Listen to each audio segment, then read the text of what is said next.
जय हो वैभव लक्ष्मी माता। वैभव लक्ष्मी माता की कथा कहने जा रही हूँ। एक बड़ा शहर था। इस शहर में लाखों लोग रहते थे। पहले के जमाने के लोग साथ साथ रहते थे और एक दूसरे के काम आते थे, पर नए जमाने के लोग का स्वरूप ही अलग सा है। सब अपने अपने काम में रत रहते हैं, किसी को किसी की परवाह नहीं। घर के सदस्यों को भी एक दूसरे की परवाह नहीं। कीर्तन, भजन, भक्ति भाव, दया, माया, परोपकार जैसे संस्कार कम हो गए हैं। शहर में बुराइयां बढ़ गई थी। शराब, जुआ, रेश, व्यभिचारी, चोरी, डकैती वगैरह बहुत से गुनाह शहर में होते थे।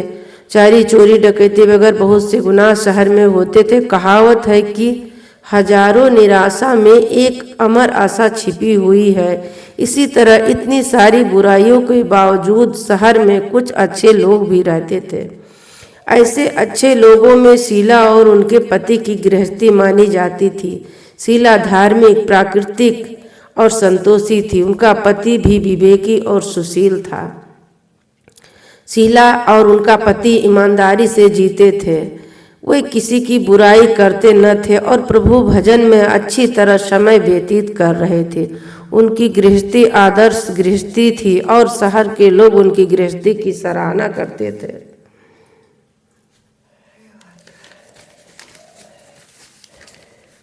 शीला की गृहस्थी इसी तरह खुशी खुशी चल रही थी, पर कहा जाता है कि कर्म की गति अकल है, विधाता के लिखे लोग कोई नहीं समझ सकता। इंसान का नसीब पल भर में राजा को रंक बना देता है और रंक को राजा। शीला के पति के अगले जन्म के कर्म भोगने के बाकी रह गए होंगे कि वह बुरे लोगों से दोस्ती कर बैठा। वह जल्द से जल्द करोड़पति होने का ख्वाब देखने लगा, इसलिए वह गलत रास्ते पर चढ़ गया और करोड़पति के बजाय रोडपति बन गया, यानी रास्ते का भिखारी बन गया।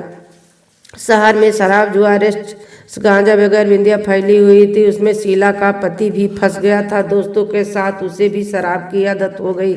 जल्द से जल्द पैसे वाला बनने की लालच में दोस्तों के साथ रेस जुआ भी खेलने लगा। इस तरह बचाई हुई धनराशि के गहने सब कुछ रेस जुए में गंवा दिए थे। इसी तरह एक वक्त ऐसा भी था कि वह सुशील पत्नी शीला साथ मजे में रहता था और प्रभु भजन में सुख शांति से वक्त व्यतीत करता था। के बजाय घर में दरिद्रता और भूखमरी फैल गई। सुख के खाने की बजाय 2 वक्त भोजन के लाने भी पड़ गए। शीला को पति की गालियां खाने का वक्त आ गया था। शीला सुशील और संस्कारी स्त्री थी। उसको पति के बर्ताव से बहुत दुख हुआ, किंतु वह भगवान पर भरोसा करके बड़ा दिल रखकर दुख सहने लगी। कहा जाता है कि सुख के पीछे दुख और दुख के पीछे सुख आता ही है, इसलिए दुख के बाद सुख आएगा ही। ऐसी श्रद्धा के साथ शीला प्रभु भक्ति में लीन रहने लगी। इस तरह शीला असहाय दुख सहते सहते प्रभु भक्ति में वक्त बिताने लगी।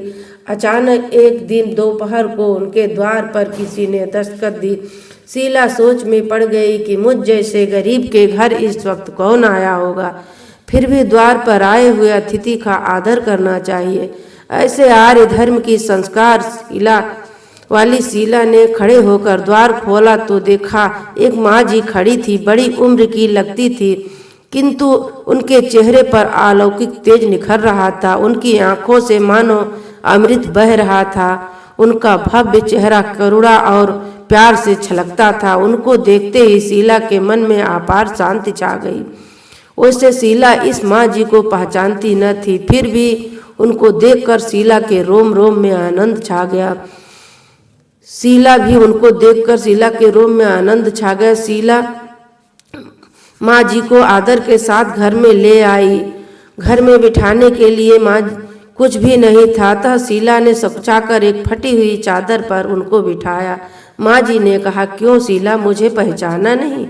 शीला ने सकचाकर कहा, माँ आपको देखते ही बहुत खुशी हो रही है, बहुत शांति हो रही है। ऐसा लगता है कि मैं बहुत दिनों से जिसे ढूंढ रही थी वो आप ही हैं, पर मैं आपको पहचाना नहीं। माँ जी ने हंसकर कहा, क्यों भूल गई? हर शुक्रवार को माँ लक्ष्मी जी के मंदिर में भजन कीर्तन होते हैं, तब मैं भी वहाँ आती हूँ। वहाँ हर शुक्रवार को हम मिलते हैं।